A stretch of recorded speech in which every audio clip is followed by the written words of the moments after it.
Good morning, folks.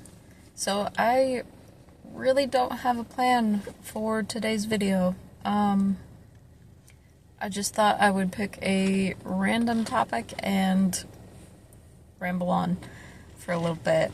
So let's talk about bears. This has kind of been a related topic to just a few conversations I've had lately. Mostly people just within the course of conversation, or like we took a friend out the other day and showed her the woods and different herbs and everything, and it kind of just came up during the course of our random little jaunt through the woods and conversation. We were kind of wondering, like, how did our ancestors know what foods, like wild foods, were safe to eat? And it's one of those topics that's like seemed to come up a couple times lately, which is funny. It's kind of weird how, when it comes up once, you'll hear it again somewhere else. And like, to me, the thing that always jumps into my mind is like, well, like, we didn't just go up to these beehives and like fight our way through the bees because, oh, we think there's something good in there. Usually, at least from what I've read in the past, just random little tidbits of information I've seen online, is that people really got that idea from watching bears. And if you think about it, it makes sense. Not only did we find honey that way, but we also learned about a lot of roots and berries and plants that the bears eat that we figured, hey, we should try that too. Mostly because, let's face it, humans are probably more had the thought, like, I just want to be as big and strong as a bear. Like, that's more their motivation. But it really is interesting because bears are omnivores, like us. They do eat meat.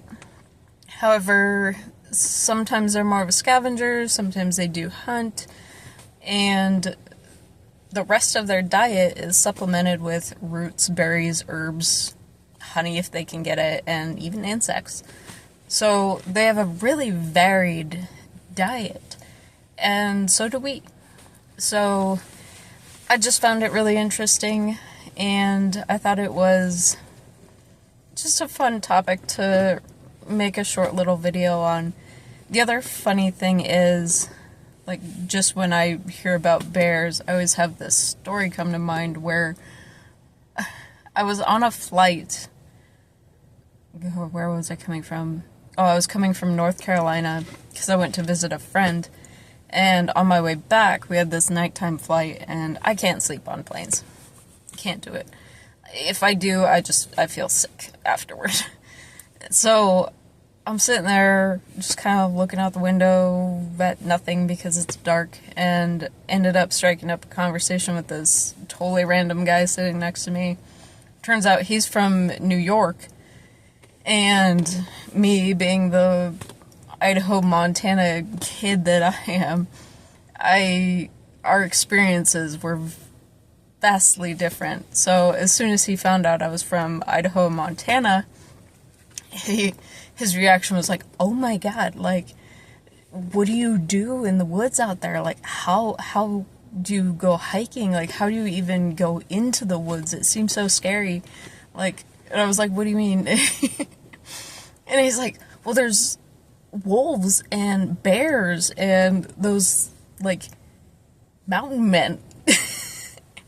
And I just laughed because it was funny.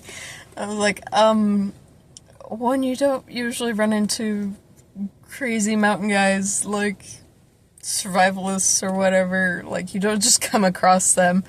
Like, wolves you rarely see.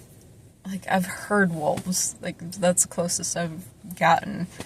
And then bears, I mean, as long as you just really mind your own business, for the most part, and let them have their space, like, you're in their house, like, they're not in yours. and just give them their space. Let them, like, do their own thing and not feel threatened, and you'll be fine.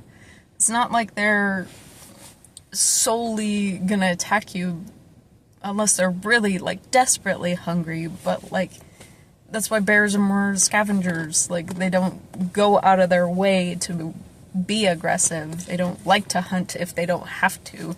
It expends a lot of energy for them, and bears are all about conserving energy, especially as they go into winter. They need to save that fuel. So, for a bear to just go out of its way to attack you unprovoked is not usually a thing. And this guy was just dumbfounded. And it still makes me laugh. The only instance I've ever had, not me personally, but my father, where a bear got really weird, was he was out hunting, and he heard this, like, rustling outside of his tent, like, middle of the night. And so he has this dinky little flashlight that keeps, like, you know, like, the battery's dying kind of shit. And he's thinking raccoons. So he's like, I'm gonna go scare him away. Thankfully, he does grab his rifle, just in case. So he walks out of his tent, and he's shining that little flashlight around, and there's a black bear, a big black bear. Like, it was, my dad's 6 foot, and it was a little bit taller than him, and it's standing up and just staring at him, like, eye to eye. And so he's, like, yelling at it, like, you know, everything you're supposed to do if a bear's, like, taking too much interest in you. Is, like, if it's a black bear especially, like, yell at it, make noise, clank some pots together, do something. This bear didn't move. Like, it just stood there and stared at him, just super still, but stood up. And he's like, that's when I got kind of, like, something wasn't right, you know? He's like, I've never had a bear do that. Like, it's really rare. So he's got the flashlight on its eyes so he can see where it is, because it's black and it's dark outside. So the only thing he can see is its eyes. And sure enough, that thing, it lets out this, like, gruff, like, you know, like, barking kind of sound, and then all of a sudden, like, the eyes drop out of the flashlight beam. So it dropped to all fours, and it was running at him. So he drops the flashlight, pulls his rifle, and then he steps to the side and fires.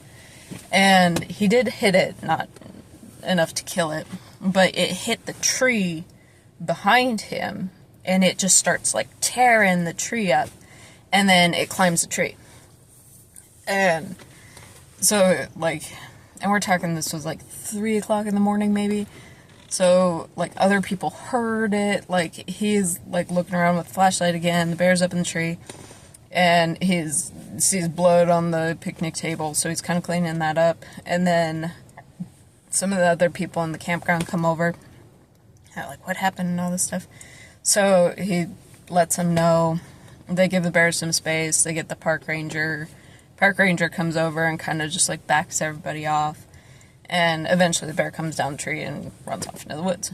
It was fine. It, like, was, like, a nick on the shoulder or something. Like, you know, not enough to, like, really hurt it or kill it, but, like, enough to, like, make it not turn to attack him. But he attacked, like, the bear attacked the tree because it thought that was my dad before it climbed the tree. So that's the only instance I've personally ever encountered of a bear really being out of, like, abnormally aggressive. And this was in Montana. So really hard winters, though, so really close to that winter, or when they wake up hungry, like, yeah, their attitudes can get a little, like, unpredictable. But for the most part, like, I've had bears, like, I've woken up in the middle of the night and have sniffing, like, the edge of my tent, and I'm just sitting there with my little, like, tomahawk or whatever I can reach kind of thing, and usually they just wander off. I mean, they're not going to just, like, go out of their way to attack the tent unless you have, like, bacon in there, you know? And that's why they say, like, you know, just know what to do. Like, be smart about where you keep your food. Be smart about, like, how you act around them. Don't act threatening, like, unless you, like, have to try and scare it away.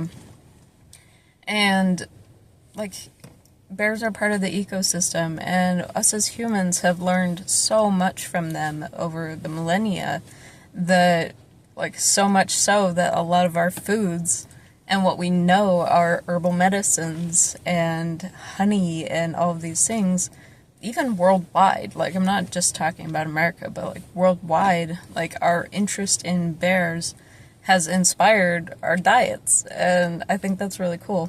And in a way, too, our medicine, because bears, at least in, I won't say all, at least in my husband's, like, ancestral stories and knowledge, bears are considered herbalists. They're considered the original herbalist because they harvest the roots, they harvest berries, they harvest the plants themselves. And through that, people have learned what different plants are good for and what they heal and what they do.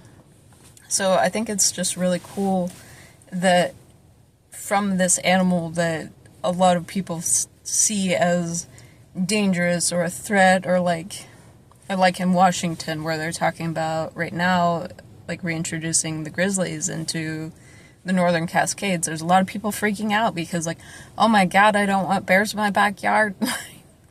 One, close up your trash, and then two, the bears are supposed to be there. Like, that's their home. That's where they've been forever until our mass industrialization showed up. So, learn to deal with it. Like, it's not a big deal to have a bear wander through your backyard. You know? Like, you encroached on their territory first, kind of thing. But bears are beautiful creatures. They're amazing, and we've learned so much from them. And for them to be considered some of the original herbalists, I think is just really cool, especially in regards to what we're doing. And so, I guess my advice would be to learn more about bears. Like, in the sense of, like, if you are scared of bears, learn what you need to do when you encounter one, both in the woods, in your backyard. Like, learn about how to keep food away from them, invest in bear-proof trash cans if you live up against a wilderness area. And I mean, if all else fails, if you are really in a bad spot with a bear, learn how to handle a firearm. I grew up in Idaho, Montana, so it's not something that I'm very unfamiliar with, like, or very opposed to. Like, I recognize that this is a tool for safety, whether it's people or bears. And so, like, it's hard for me to talk about that point as, like, I don't know, people will, like, debate all day, like, the ethics of, you know, carrying firearms and everything, but when you grow up in an area where largely, I mean, granted, there's idiots everywhere, but when I grew up in a home where the firearms are locked away, locked up, they're not just laying around for kids to grab, and, you know, there's, like, my father is the one with the key, but, like, in a, like, home invasion situation, like, I know, even as a kid, where the backup key is, you know, like, teaching responsibility in that way is, I mean, you can learn it. There's definitely ways to learn it, but it's definitely something that, like, if you were raised in a family where this is just a part of life, if hunting is part of the culture, which it was for me, like, you know, it just kind of becomes second nature in a way. So, I guess I won't go too much into detail on that because that could, I guess, turn into a rabbit hole. Responsibility. is the biggest thing with firearms. But, I mean, I go out into the woods a lot of times without a firearm, but I have like an axe or something, you know, I have a couple knives, like, you know, there's something on me at all times, especially when I'm in the woods, but just in general too, usually, that I can use as protection, but it's not like it's something I'm going out of my way to use, you know, whereas like, unless there's a situation where a bear is actively attacking me, that's the only time I'm going to pull that out and make an attempt to use it. The rest of the time, like, I'm not going out there just to shoot bears, just to piss them off. So, don't bother with the bears. Don't bug the bears. Maybe I should make that a sticker. Don't bug the bears. And just appreciate all the different life that our nature is composed of, and the way we're not some hierarchy at the top, but we've learned from the different animals, and they've been our teachers. The trees are our elders, you know, and we've learned from nature how to survive. So, I just think it's cool. That's my little random ramble video, I guess, for this Monday. I appreciate all of you guys. If you want to check us out, it's Wild Blood Herbs on Instagram, wildbloodherbs.bigcartel.com on our website if you want to actually bring some herbs home. We have a whole bunch of stuff, actually, and some new stuff on there, so highly recommend checking it out, especially if you're on that kick for getting healthy for the new year, or if, like everyone else right now, you're getting sick.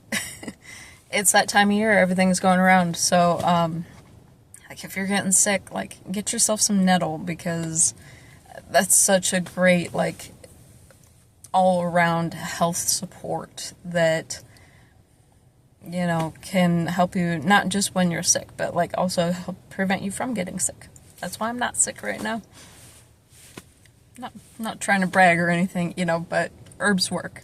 So there's a reason we know about them. The bears have been our teachers. The herbs themselves have been our teachers forever. So if you want to really start getting back to true health and out of this toxic society that we're in, the herbs themselves need to be your teachers, and you can continue to learn as you go, as you try new things, and, you know, it all just compounds as you just let your curiosity go. So, we have a bunch of videos on YouTube. Check out the playlists tab, because there's a lot, like, broken down by subject. And if you ever have any questions, feel free to reach out in comments, here, Instagram, wherever. Send me an email, and we will do our best to help you get started on a healthy 2025. So I will talk to you all later, folks. Thanks for stopping in.